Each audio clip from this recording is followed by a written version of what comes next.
All right, welcome everybody to day 3 of NBA free agency. We are 2 days away from 4th of July. Lakers got the fireworks that they wanted and needed.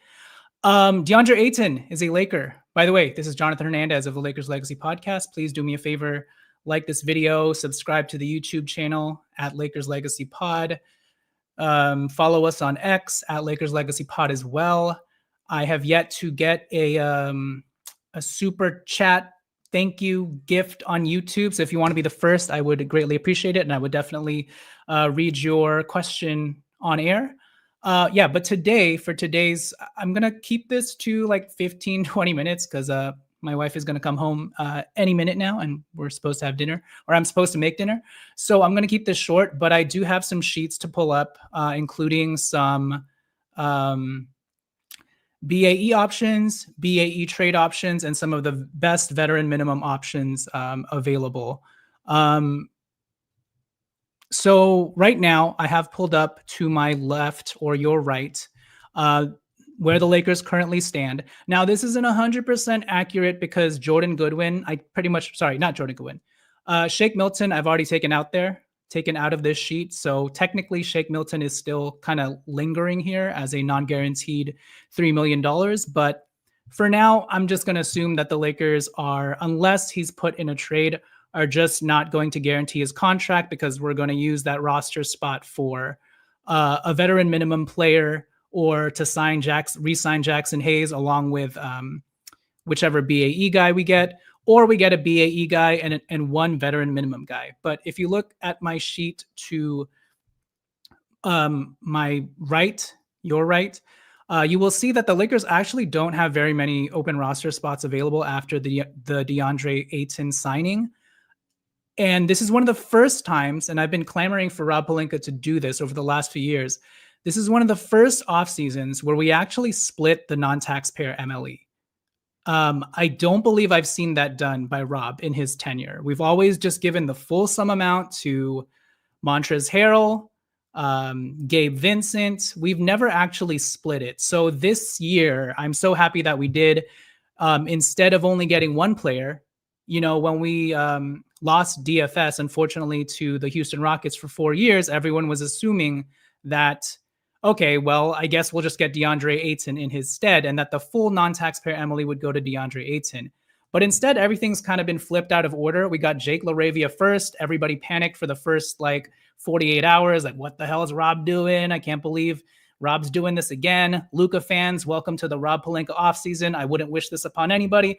Everybody just so goddamn impatient as usual, even after last week, everybody was doing this same whole rigmarole dance with Rob Pelinka. Rob Pelinka can't get a goddamn second round pick. Day one was so infuriating.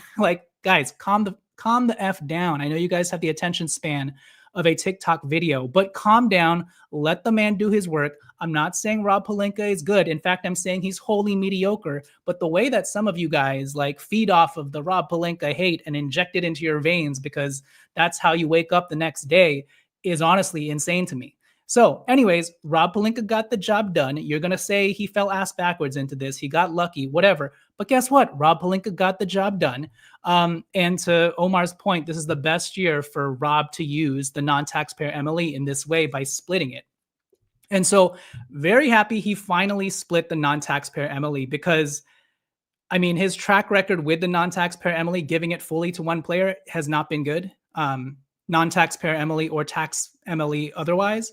We've got Montrezl Harrell, not great.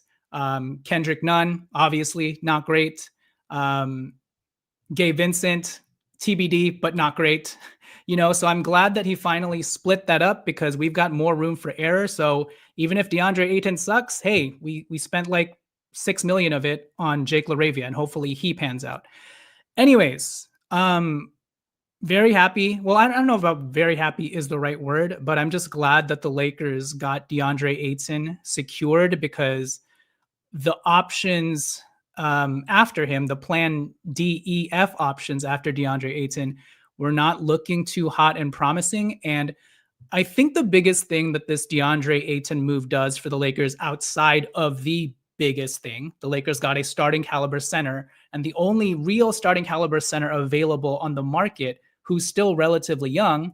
I guess you could say Al Horford is a starting caliber center, but maybe for like 15 minutes a game.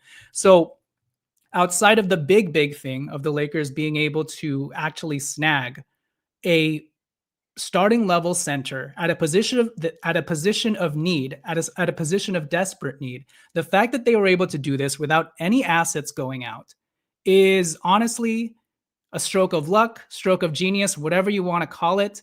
If you want to hammer Rob on anything, and something that I'll continue to hammer Rob about, I'll hammer him on that ridiculous Mark Williams overpay during the trade deadline. I'm not too fond of Rob Pelinka's what's it called?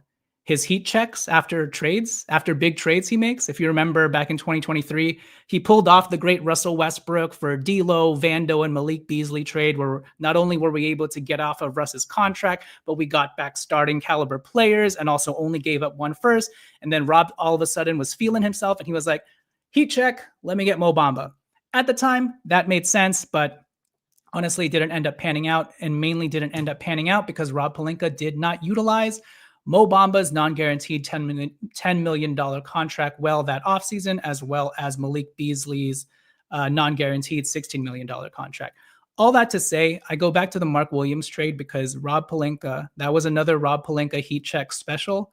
He overpaid the hell out of that deal with the Charlotte Hornets. I'm so glad that he realized his mistake and rescinded it by whatever means possible, the physical examination route, because I honestly think that Mark Williams' move, if it had gone through, even if Mark Williams is healthy and good enough to play, I think it would have crippled this franchise, and Luka Doncic would have not re-signed or left or asked for a trade shortly after. I'm being that serious about how bad I feel that Mark Williams trade was. Dalton Connect, unprotected 2031st first, a pick swap for Mark Williams, an injury-prone Mark Williams, who we would have had to pay after next season, I believe. Who knows, $20 to $25 million? Yeah, I'm not trading for the right to pay Mark Williams $25 million. So very long-winded way to wrap around to Deandre Ayton, because Deandre Ayton was the Mark Williams archetype. That was kind of like the comp that people were using for Mark Williams, except Deandre Ayton is a player who's actually healthy, usually plays around more than 50 games a season. He's actually been to the NBA Finals, and we can talk about his inconsistent motor, his work ethic, and all of that, his like weird eccentricities, the fact that he always likes to play video games instead of like watch actual tape. All of those concerns are valid, but also this dude just rolls out of bed and puts up 16 and 10 on efficient numbers. And the fact that the Lakers not only got him, the fact that they didn't have to trade anything of value, literally nothing of value. I guess we could say DFS because we used like most of the money that became available with DFS going out on Deandre Ayton. But the fact that we did not have to give up any of our main assets, 2031st first, Dalton Connect, Rui Hachimura's expiring contract, Gabe Maxi Kleber's expiring contract. The fact that we still have, what is it? Like I'm trying to do the fast math, like $31 million in expiring contracts amongst Gabe, Maxi, Rui. And then on top of that, still have Dalton Connect and the 2031st first. And all we had to do was sign Deandre Ayton. That is huge. So I just, kind of bring this poetically around from the ridiculous Mark Williams overpay trade to now. We dodged a freaking bullet. Now we may not, who knows? Hopefully we dodged the Deandre Ayton bullet with regards to his, typical antics that have rubbed teams the wrong way over the years. But judging from what people have been saying, at least his teammates in the Portland Trail Blazers, it sounds like he's a pretty good teammate. He's just not fully engaged all the time. So anyways, yeah. This was a big get for the Lakers because now they have more options on their table. And I forgot to say, the biggest thing this does for the Lakers outside of getting Deandre Ayton is it restores some of their leverage back, because if they go to other teams for looking for different sort of trades, mulling over different trades, the Lakers aren't going to look as desperate because they have Deandre freaking Ayton as their starting center. If we had not gotten Deandre Ayton, who knows what the Phoenix Suns would have asked us for in order to just get freaking Nick Richards, you know? But now opposing teams can no longer strong arm the Lakers. The Lakers can say, okay, well, we don't want to pay that, so goodbye, you know? And maybe now the Lakers can look at other positions of need, particularly the 3-and-D wing position on the trade market. You guys know the names: Andrew Wiggins, Herb Jones. I don't know who else is out there, to be honest with you, like on a lower level wing that the Lakers can realistically trade for. But I would assume that the Lakers are going to try and trade for a wing. An interesting lower level name would be Royce O'Neal. I don't know what the Phoenix Suns are doing with Royce. I would assume that they're going to keep him, but I don't know. I would inquire about Royce O'Neal. If you guys have any other like wing target names to throw out that the Lakers should maybe look at, I would be. Oh, here's one. Kelly Oubre. I don't know what the Sixers are doing. Kelly Oubre opted into his $8 million contract, but that is a trade target that I would try and sort of monitor. Yeah, I'll get to, I'm seeing the comments right now. I will get to some free agent wing options, but I'm right now talking about like trades. So if you guys have any, because I think with Deandre Ayton in the bag, starting at starting center, trade-wise, I don't think the Lakers are going to go after Nick Claxton right now. I think they're going to wait and see. Hold on to their assets. I think at this point, it is smart to wait and see. Unless you can get like, I don't know, Goga Batadze or something, you know? So I think because of that, the Lakers will probably go out on the trade market. And either if they get another big, it's going to be a smaller level big, okay? But mostly if they're trying to do even median or larger level trades, I think it's going to be for a wing. So we're looking at, on the higher end, Andrew Wiggins. On the higher end, you're looking at Herb Jones. On the median end, I just brought up Kelly Oubre. On the lower end, you're looking at, a Royce O'Neal player. Who else is out there? I should probably be looking at a roster sheet. This part of the live I wasn't prepared for. So I might as well go into what I was prepared to talk about. But all that to say, I'll wrap up the Deandre Ayton stuff right now because actually, let's talk about Deandre Ayton for like a hot, quick second before I move on to the free agency targets, because I'm looking at this for the first time like you are.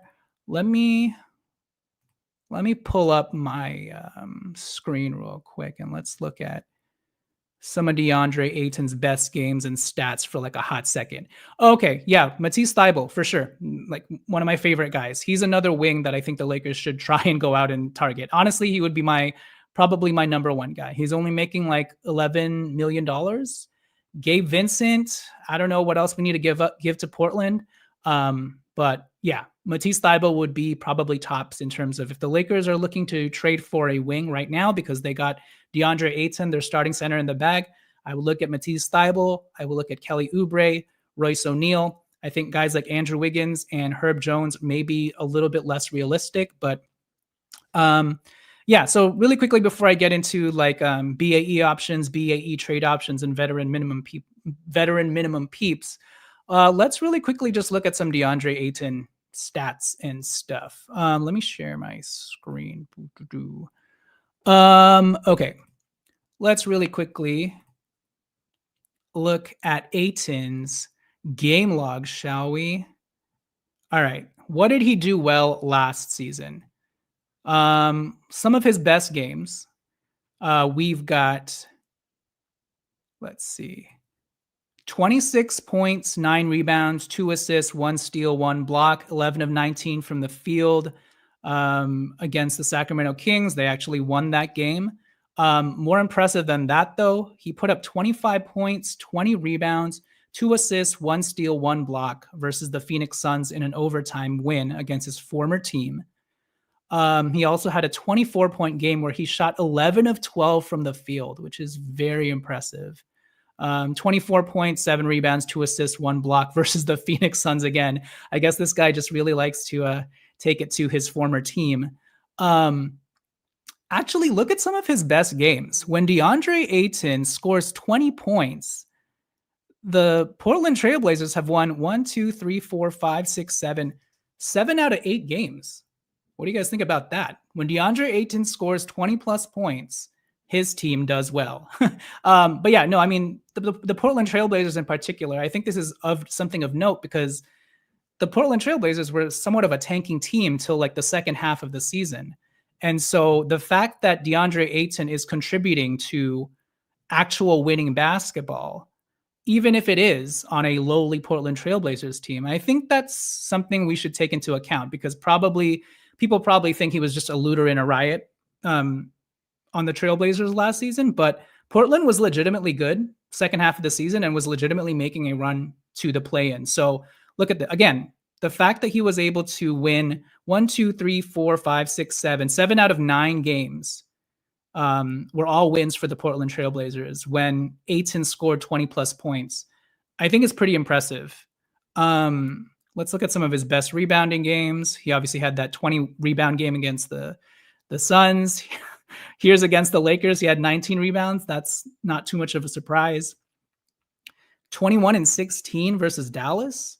That's pretty impressive considering Dallas's front court, even though Anthony Davis wasn't here yet. 22 points, 15 rebounds versus the Miami Heat. 15 rebounds, 14 rebounds. So he's got a slew of very good rebounding games. So that's one thing I really like about Deandre Ayton. He is like a roll out of bed, walking double-double. And rebounding is something that the Lakers desperately needed.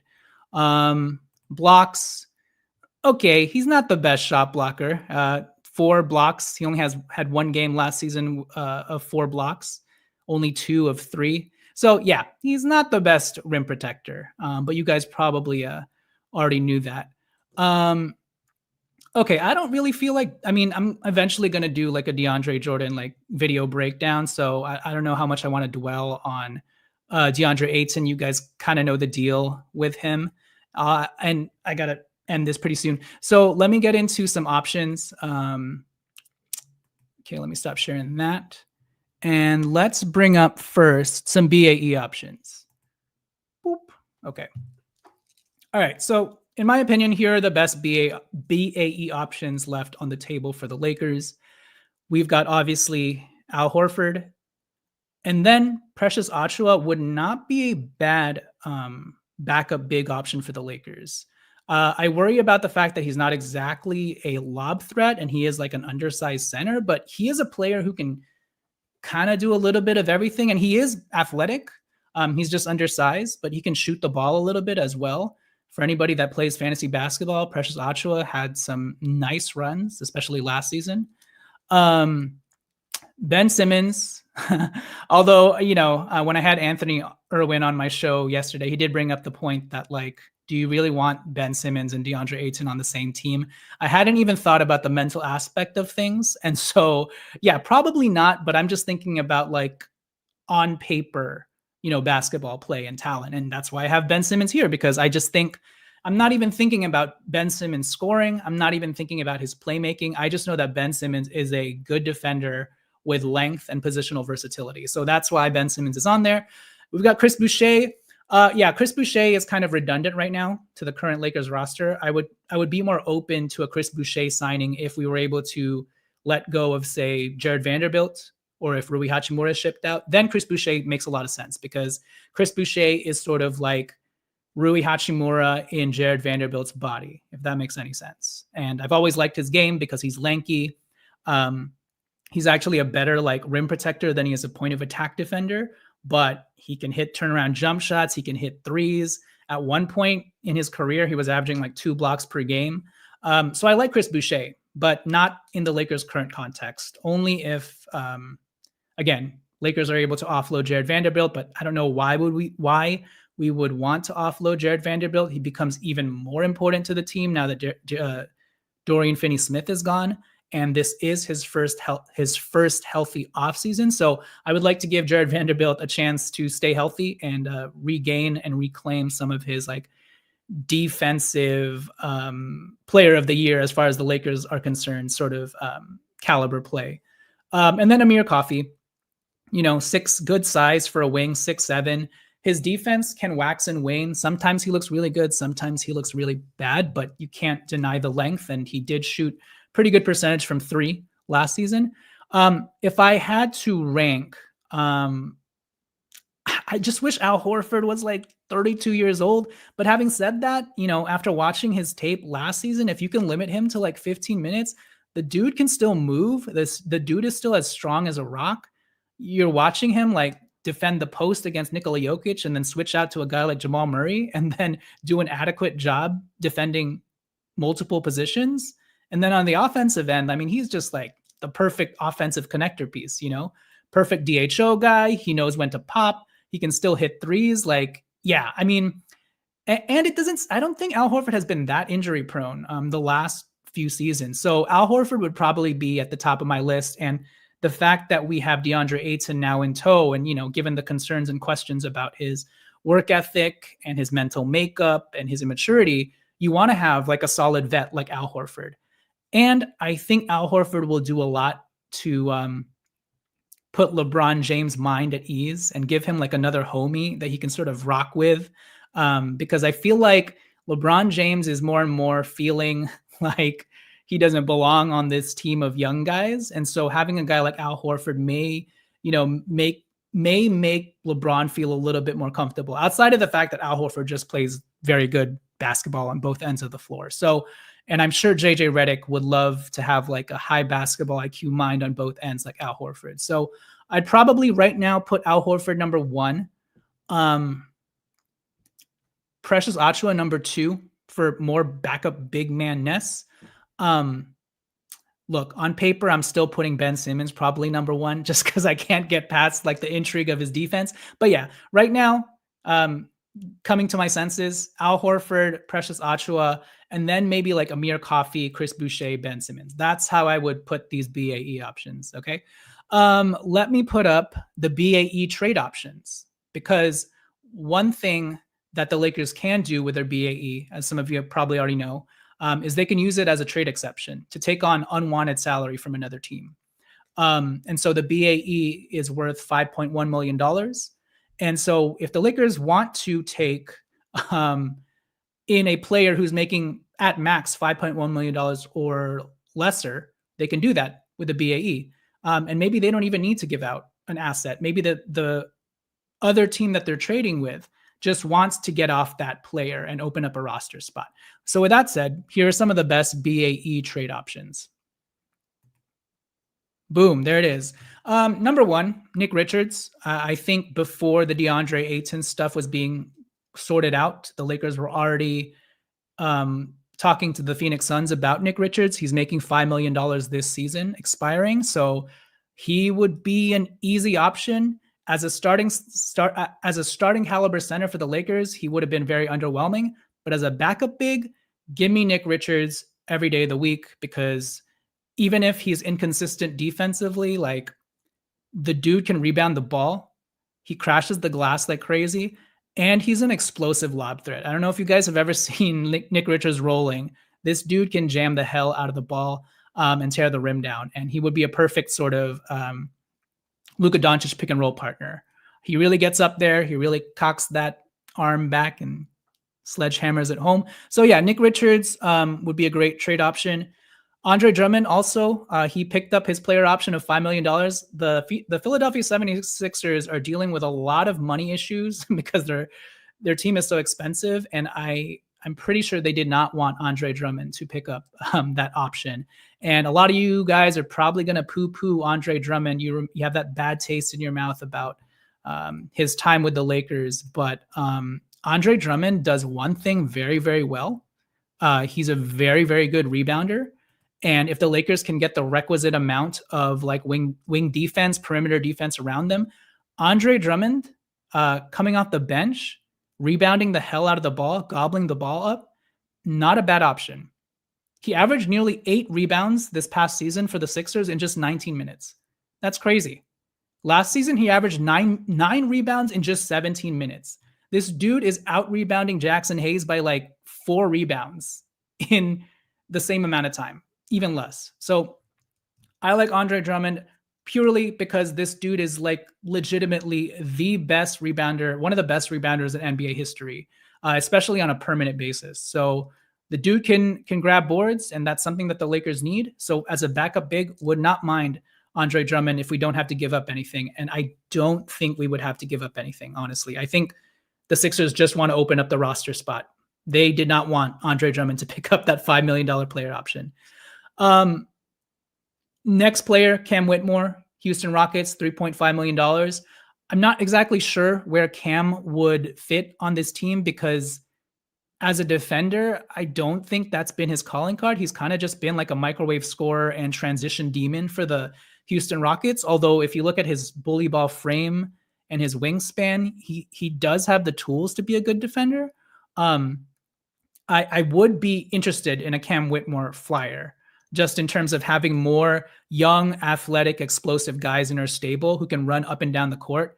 And if you remember, like those games we had against the Houston Rockets, like the last couple of years, there was one game in particular where Cam Whitmore came in the game and he had like, I kid you not, like 4 straight transition dunks off of steals. And I was like, oh my God, can we stop this Cam Whitmore dude? He's like overwhelming us with his explosive athleticism, his dynamic athleticism. So to have that on our side, especially as we try and build out that identity. Yeah, I would not mind Cam Whitmore. I just don't know what the Rockets would want in return, or if they're just looking for some salary cap relief, which, we can't really even give them because they're just going to get Cam Whitmore's salary is going to stay on their books. They'll just get a $3.5 million trade exception.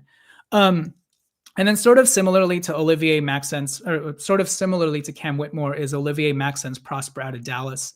Dallas is looking to shed salary, or looking to get rid of a roster spot after agreeing to a veteran minimum deal with Dante Exum. If you don't know who Maxence Prosper is, he's a very hipster like pick of mine, but I really liked him coming out of the draft. I desperately wanted the Lakers to draft him instead of JHS.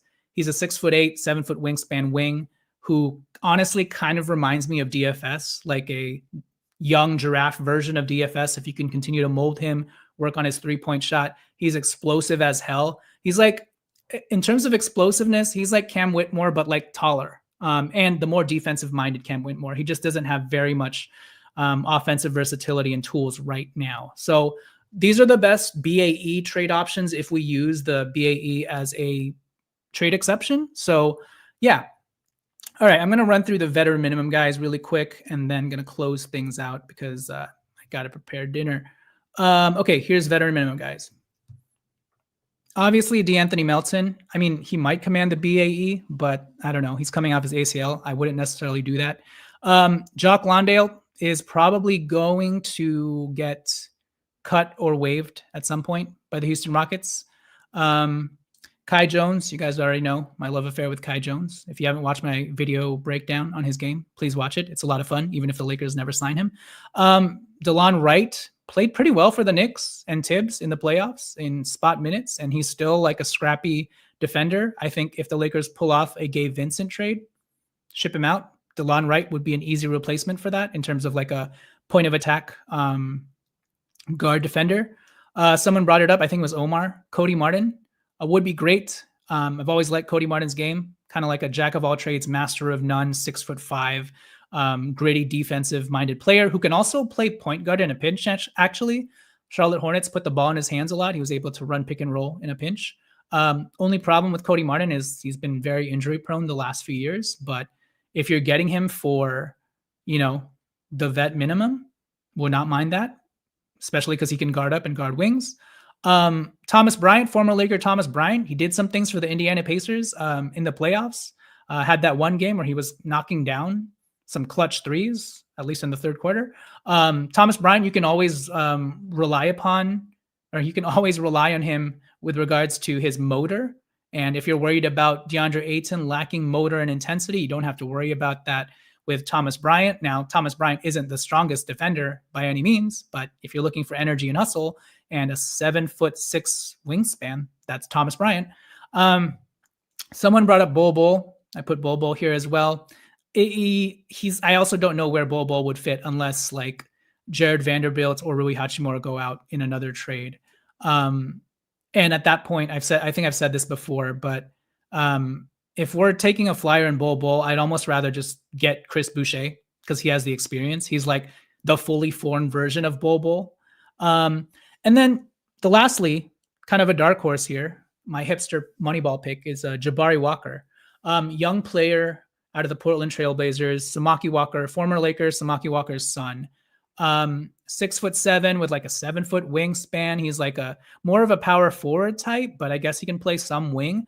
I just like his athleticism, his motor, his hustle. It's just another young guy that you can have in your stable, even though he's at a position that the Lakers are currently stacked in.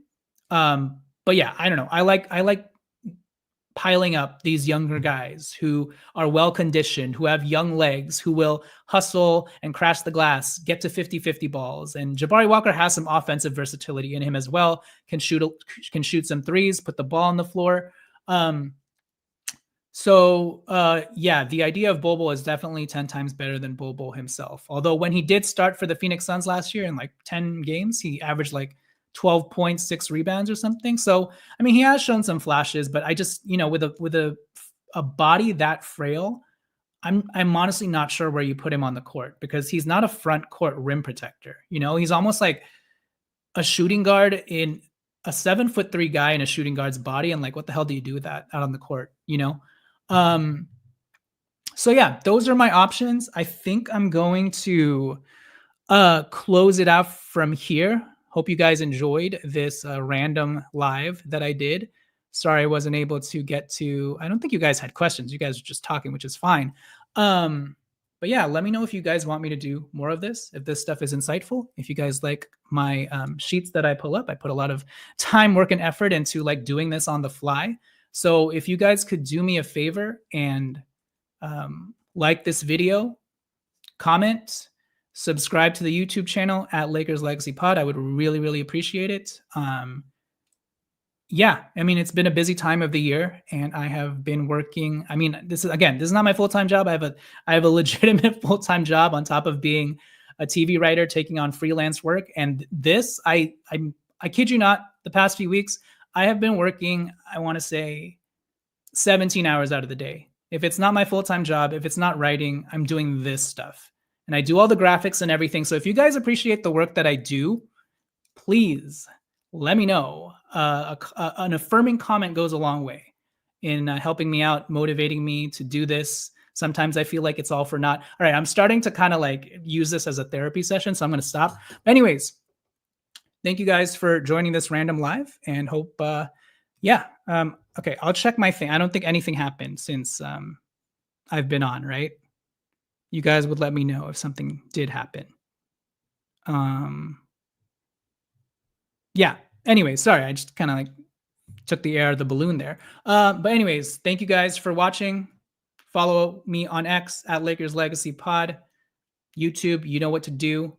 And yeah, I will catch you guys next time. This is Jonathan Hernandez of the Lakers. My wife just commented, yes, like and subscribe, she says.